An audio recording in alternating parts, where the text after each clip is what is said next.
Okay, so we're going to start with a walk around. This is the Corsa E. It's a 2015 model. You can see it's got quite an aggressive front end. It's got the fog lights on the front there. It also has the daylight running lights around here, which are very appealing. It's got the typical Vauxhall badge on the front end, quite a big one in fact. And it's got quite a low bumper with what appears to be, but it gives the effect that it's like a diffuser on the bottom, but it's not. It's actually built into the bumper, as you can see there, so it's pretty cool. This one has alloys. I think they're 15 or 16 inch, are they? They are the 16-inch alloys, which again go well with the style of the car. It's got folding wing mirrors. This is the 4-door. In fact, it's the SE model 1.4 Eco. So we'll just gradually walk around to the aerial on the back there. We come round to the rear. We've got parking sensors. Show you the parking sensors, and again it follows the theme round at the back where it gives the rear diffuser look. Have a quick look in the bonnet, or the boot, should I say. As you can see, they're quite a sizable boot. You can easily get a buggy in there, that's not a problem at all. What have we got in here? I don't know because I can't get into it. What about this one? There we go. Nothing in there, just access to the rear lights, it would seem. Need to give it a pull. There we go. It's got a jack and a few tools there for towing and taking the wheels off. Rear parcel shelf.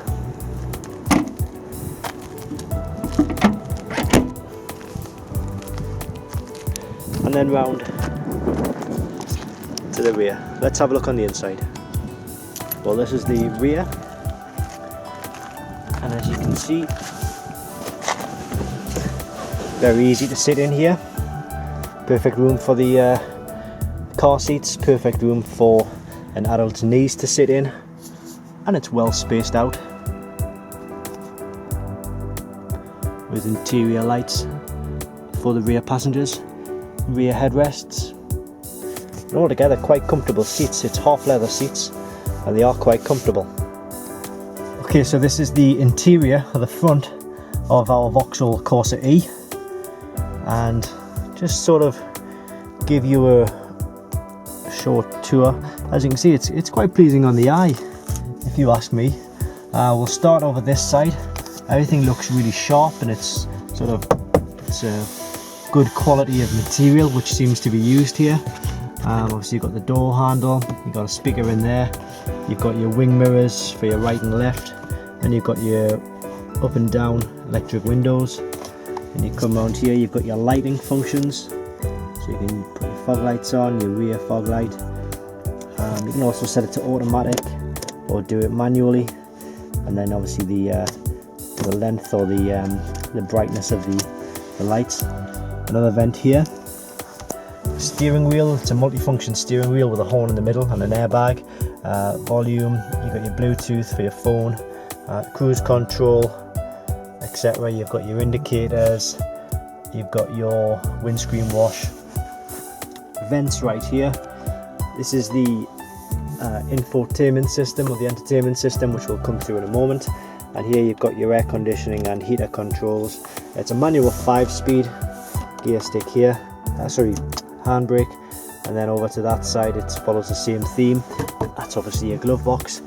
So what I'll do is I'll start the engine, and I'll show you the engine lights as they come on. So those are the initial lights, and then we'll start the engine. Put the clutch down first of all. There we go. Just get the music off there.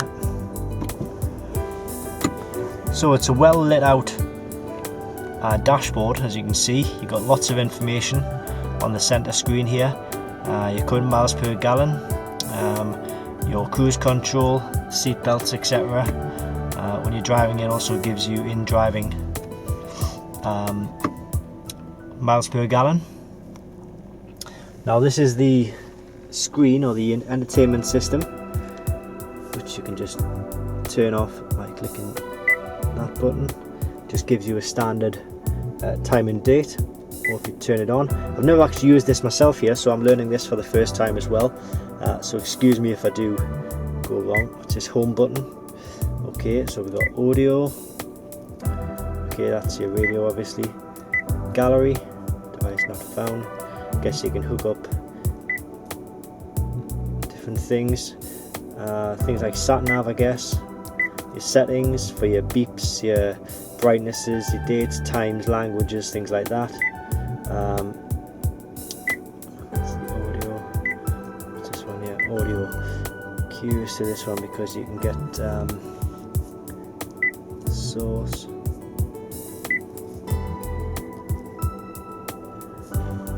Menu.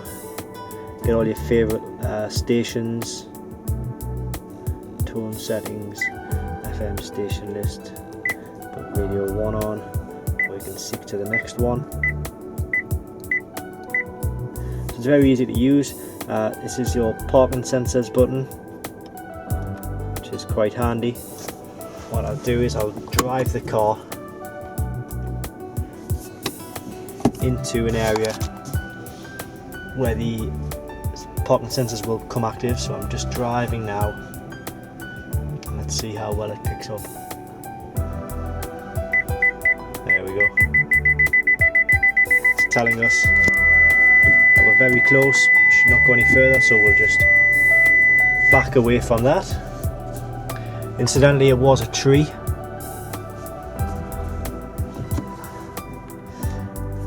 So you can actually deactivate the parking sensors as well. Heated seats as well, which is always quite a handy one. That's the driver one, that's the passenger one. Heated steering wheel as well. Wow, that's interesting. A very good idea for when you're driving to work on a cold winter morning. Obviously you've got your fuel gauge here, you've got your temperature gauge here. This is your miles per hour, and this is your rev counter. Pedals, well, pedals are pedals, but they're very set out. You don't get any cross with the pedals. One more thing I thought I'd point out as well is the USB. The USB and what looks like an aux in port as well. So it looks like you'd be able to hook up your MP3 player or phone to that. Now when I did come into the vehicle, it did give me a message on the screen to say that the Bluetooth was off. So what I'm going to do is I'm just going to use my phone here and see if I can actually hook up to the Bluetooth. See if it will find any device. So let's see now. I think it's just searching for devices.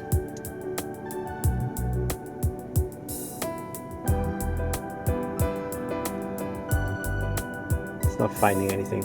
Actually, while I'm talking here, I can feel the heat coming through from here, so turn that off. What about the heat on the steering wheel? Oh wow, that's nice and warm. That is really cool. Really, really cool. Okay, so that's the interior. Sorry if I've gone on a bit. That's the interior. We've done the exterior. Now all we need to do is take it for a drive. So it's a very smooth drive, very comfortable drive. Very easy to operate the instruments. It's raining right now, so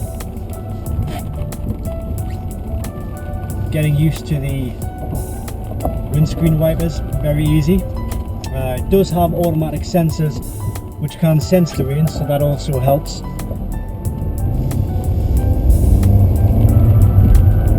So the quickest car, this is the 1.4 Eco version that we're in right now. Engines include a 1 litre, a 1.2, a 1.4, and you can also get a 1.4 turbo and a 1.6 turbo. The version we're in right now is the 1.4 standard petrol, and it will give us 89 horsepower.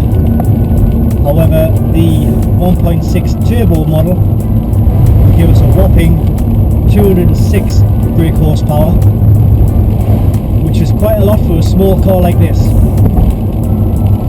I suspect people who are going to want the turbos are the young kids, people who are going to want to take these cars to track days and just basically flash them around. And there's nothing wrong with that. Why wouldn't you want to do that? But if you're more conservative and you're more interested in taking the kids from A to B, doing your shopping in the car, then I would strongly advise you to go for the 1 litre 1.2 or 1.4. As I say, this is the 1.4 and it's not that powerful, to be honest with you. It takes quite a while to get to where it needs to be, so you can imagine what the 1 litre and the 1.2 will be like as well.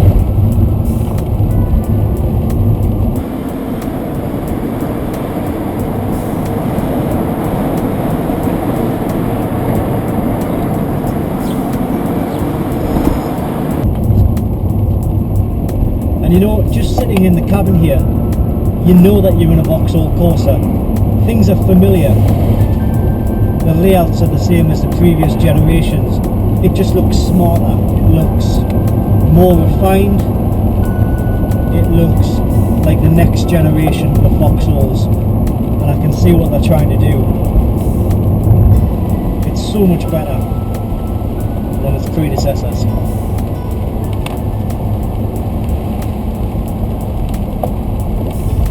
Got this leather steering wheel, which by the way is also a heated leather steering wheel, which is absolutely perfect for focus on getting in the car on cold winter mornings, or whenever it's cold, feeling the heat coming through the steering wheel. You've also got heated seats for driver and passenger.